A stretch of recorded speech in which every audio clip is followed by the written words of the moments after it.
Pranam Maharaj ji. Namaskar. Maharaj ji, there is a parable of Sri Ramakrishna Yes. that world is like water and mind is like milk. So can you please explain this parable and also its significance? Oh, yes.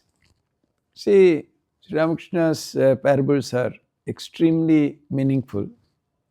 They imply something very significant for our daily life. He would say that the mind is like milk. If it is kept in the water of samsara, it will get kind of dissolved. It will lose its real nature.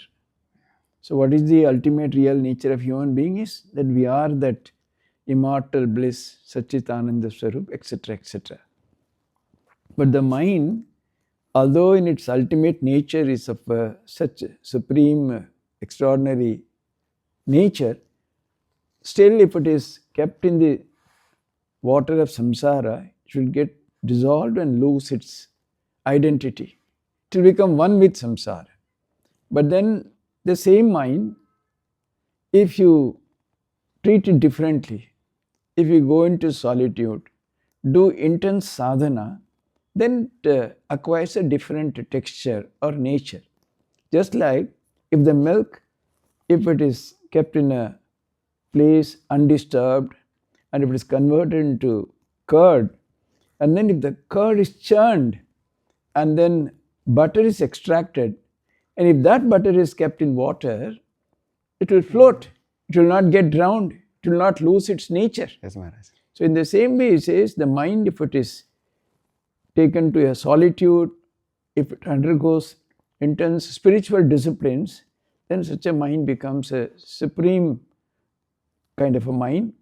And then it will, even if it lives in the samsara, even if it participates, it doesn't lose its real nature or doesn't get completely mixed up or get drowned in samsara. So he's giving this or telling this parable in the context of how one should live in this world. Because we all have to live in this world. Yes, Maharaj. But with a mind which is unripe, the mind which is not really trained that way, then it would get completely drowned in this ocean. So it's called samsara sagar. Yes, Maharaj. So इस सागर में डूब जाएगा. Yes. इसलिए उसका अलग ऐसे कोई ऐसे कोई निर्जन जगह पे दूध के लेके So that we can float. उसका दही बना के उसी से आप मंथन करो, उसी से जो माखन निकलेगा वो आप पानी में रख सकते हो, पानी के साथ नहीं वो मिक्स नहीं होगा. So actually not only that, in the solitude what happens? There's churning.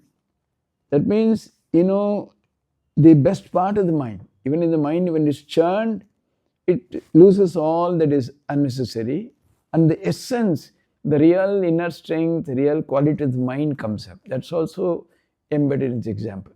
So his examples are always like that, full of extraordinary significance and meaning. Here he says how one can live beautifully in this world, even if one has to perform duties, even one has to participate, provided the mind is sufficiently prepared by going into solitude and doing intense sadhana. Thank you so much, Maharaj. Namaskar. It was a wonderful parable.